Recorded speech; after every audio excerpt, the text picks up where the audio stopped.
Hello, namaskar. I'm Rajesh. It's about the 22nd of May now, and it's 5 a.m. I'm up at Bel Air, Sun Road area. Tonight, I want to make a contribution to my friends who have the habit of using alcohol and enjoying beers and alcoholic entertainments. I'm reading from the book here, Zen Flesh, Zen Bones by Paul Reps.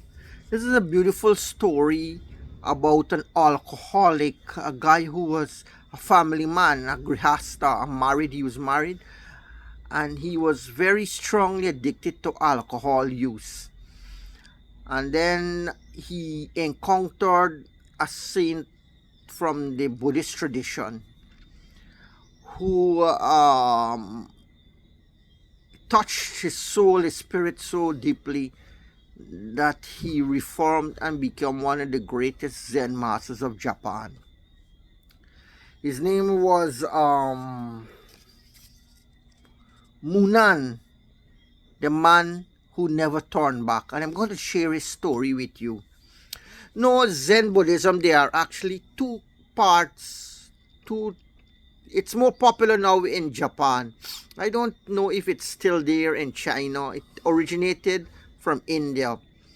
They say Bodhidharma, one of the patriarch of Zen Buddhism, the last patriarch, he took the system to China. How did he get to China? The legend says he took a reed, a blade of grass, poured it in the water and stand on it, and he was able to balance on that leaf, and it sailed over to China from India.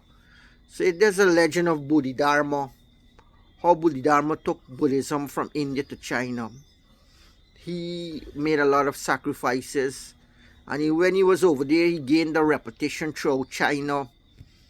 You know, when he went to see the emperor said, he went to visit the emperor said, I have built many temples, Buddhist temple. I have printed many books. I have propagated Buddhism throughout the land. What will be my merit?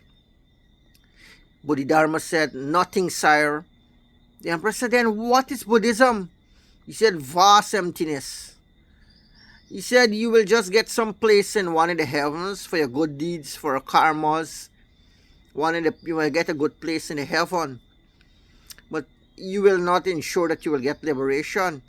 So afterwards, he left the palace and he went to the Shaolin temple, and he spent 9 years meditating in a cave facing a wall. And they say it's imprint left on the wall. And the story is that one day he was sleeping, and he took a blade or something like that and cut out his eyelids. And when it fell to the ground, tea plants came up. This was while he was living in China after the 9 day was over. So that's the legend how it goes, that tea started to grow in China from the eyebrows of Bodhidharma. Another story I heard is that whilst he was meditating at the Shaolin cave facing the wall, in Zen at that time they were meditating with their eyes open. And for 9 years they say he didn't sleep. He was meditating. And one Chinese monk went to him. He was a Confucian or Taoist or something like this, and asked him to accept him as his disciple. He wanted to learn what is Zen Buddhism. So Bodhidharma said it can only be learned by making sacrifice. He said, which is too difficult. Making sacrifice, which is very difficult. So the Confucian just chopped his hand off. And he said it cannot be gained by other means. Bodhidharma replied. And when he said that, suddenly illumination came to him. So that's how Zen started to become propagated by the master transmitting an awakening impulse, It can shock you into awakening. And so, like, there's one story where a student asks a master, what is Buddhism? The master replied, Mu, nothing, right? Another time, another student was there at the gate, and the master slammed the gate on him. I think it injured his hand or something, and that shock awakened him. So there are many stories with encounter between a disciple and the master where they just needed a touch to go up into that enlightened stage, and they became enlightened. So that's how Buddhism adapted to China and to Japan in the form of Zen. And in Tibet it took another form, in Thailand, Burma, Cambodia, so it took another form also. So similarly, we see teachings go to different lands like Europe, the West, the Asia, Africa, and they adapt differently. So this is a story, a very nice story for my friend. I know one man who's in the fishing profession. He lives around the area here. He was very strongly into alcohol, but I notice he's sobering up now. They're changing, and so my friend, I'm dedicating this story to you, though you're in the fishing business. And many people say that the fishing people, that's a very undignified occupation, and status wise they say it's very small, but I'm going to show you how religion can lift people up, depending on your caste, your race, your intellectual caliber, your social caliber. Religion can change people. Look at the power of religion that has created Islam today. India and Pakistan they're separated and divided because of religion, and we can see how religion have influenced the Indian Muslims and make them so different. So this story is called Finding a Diamond on a Muddy Road. It's the second story in this book here, and I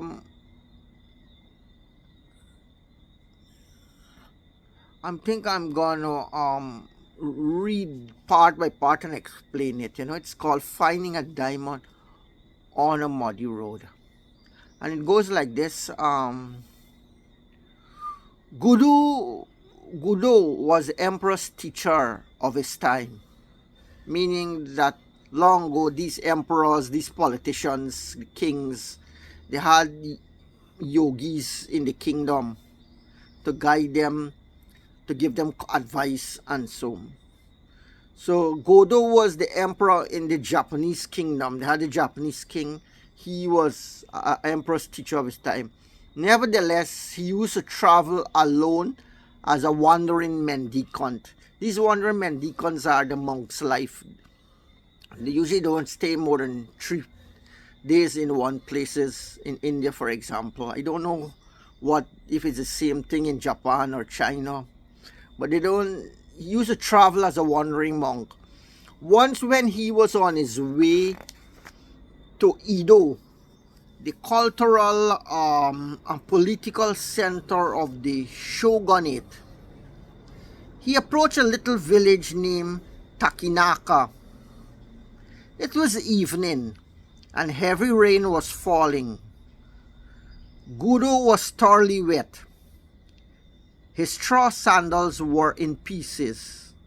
At a farmhouse near the village, he noticed 4 or 5 pairs of sandals in the window and decided to buy some dry ones. The woman who offered him the sandals, seeing how wet he was, invited him to remain for the night in her home. Guru accepted, thanking her. He entered and recited a sutra before the family shrine. He then was introduced to the woman's mother and to her children. Observing that the entire family was depressed, Guru asked what was wrong. "My husband is a gambler and a drunkard," the housewife told him. When he happens to win, he drinks and becomes abusive. When he loses, he borrows money from others. Sometimes when he becomes thoroughly drunk, he does not come home at all. Oh, what can I do? I will help him, said Gudo. Here is some money. Get me a gallon of fine wine and something good to eat. Then you may retire. I will meditate before the shrine. So we see it's a custom for people to take the problems, married people, to approach the monk, seeking solace for the soul and the mind, the body, So this was a custom. The woman started to pour out her problems about her husband. He had an alcoholic problem. So he tell her to buy some alcohol, a gallon, and going to meditate the whole night through. When the man of the house returned about midnight, quite drunk, he bellowed, Hey wife, I am home. Have you something for me to eat? I have something for you, said Gudo. I happen to be caught in the rain, and your wife kindly asked me to remain here for the night. In return, I have brought some wine and fish, so you might as well have them. The man was delighted. He drank the wine at once and laid himself down on the floor. Guru sat in meditation beside him. See, these are like, you see, the Arawak slang, the Amerindians in the village, they would eat and then drink and then they would lie down and sleep. So that was the custom we see here in Japan too. The guy just ate and he slept. In the morning, when the husband awoke, he had forgotten about the precious night. Who are you? Where do you come from? He asked Gudo, who was still meditating. I am Gudo of Kyoto, and I am going on to Edo, replied the Zen master. The man was utterly ashamed, because the respect they have for monk. A monk who relinquish his job, his social status, his family, have nobody. He's like just depending on the higher powers to help him, take him through life. The man was utterly ashamed. He apologized profusely. You know how they do in Japan, they bow. The man was utterly ashamed. He apologized profusely to the teacher of his emperor. Remember, this Gudo, the monk, was a teacher of the emperor. He was from the palace. Gudo smiled. Everything in this life is impermanent, he explained. Life is very brief. If you keep on gambling and drinking, you will have no time left to accomplish anything else, and you will cause your family to suffer too. The perception of the husband awoke as if from a dream. You are right, he declared. How can I ever repay you for this wonderful teaching? Let me see you off and carry your things a little way. If you wish, assented Gudo. The two started out. After they had gone 3 miles, Gudo told him to return. Just another 5 miles, he begged Gudo. So this man who had a drinking habit, who is the wife, explained to the monk, he followed him. And after 5 miles, the monk told him to go, but he don't want to go back. He said, 5 miles more, you can walk with him. So you see the distances these people used to cover on foot long ago. They had no car, electric vehicle at that time. They were just carts, horse-driven, donkey-driven carts, and rickshaws and this kind of thing.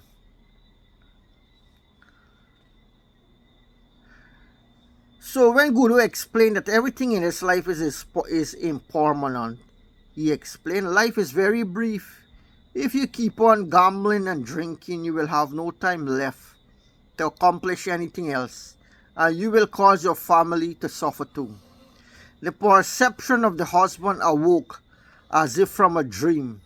You are right, he declared. How can I ever repay you for this wonderful teaching? Let me see you off and carry your things a little way. If you wish, assented Gudo. The two started out. After they had gone 3 miles, Gudo told them to return. Just another 5 miles, he begged Gudo. They continued on. You may return now, suggested the Zen master. Another 10 miles. After another 10 miles, the man replied. Return now, said Gudo when the 10 miles had been passed. I'm going to follow you all the rest of my life, declared the man. Modern Zen teachers in Japan spring from the lineage of a famous master who was a successor of Gudo.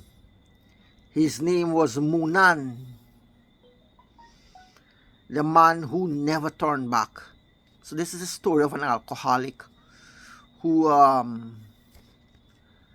was saved. He got delivered from this addiction because of a Buddhist arhat, Buddhist master, meditation master, right? So this is the power of renunciates, people who have renounced home, heart, kith and kin, family, money, all the temptations and beauty and charms of this world, name and status. What my teacher was telling me, I was talking with him and he was always encouraging me. He said you should become a monk when you're young. It's good, when the tree is young, it can bend. You can bend it and it can grow as you want, It can bend to the light, but if it get older, the tree get older and the limbs get stiff and hard, habits don't change so easily. So you see, if you try to bend the tree and try to give it direction and try to tamper with its growth, that it can break. The tree will break. It will not bend. So that's how it is that teachers can help you, So when he was telling me this, I told him, he told me when you left and you become a monk, you will become a fisher of men. That people follow you, they're naturally attracted and they come around you, they follow you. Some spiritual power, When you become monk, you become a fisher of men. That's what Jesus told, I think it was Peter. That leave everything and follow me, you will become a fisher of men. So there's a story that is given here by Zen Story that is given Zen Flesh and Zen Bone is the second story in the book. Finding a diamond on a muddy road. So all my friends who have alcoholic problems, hope still it's not a good habit. When alcohol enters the brain, you can have ammonia poisoning, a kind of dementia, affects the mind, become uncontrolled in its habits and ways. Also, there's liver problem known as cirrhosis. So it's good if you can give up the alcohol, As you do spiritual practice, it will gradually go. But if you encounter a powerful master, his presence can inspire you thus and change you for the best, So this story is an offering to you guys, and I hope it inspires. Namaskar. Have a happy Thursday.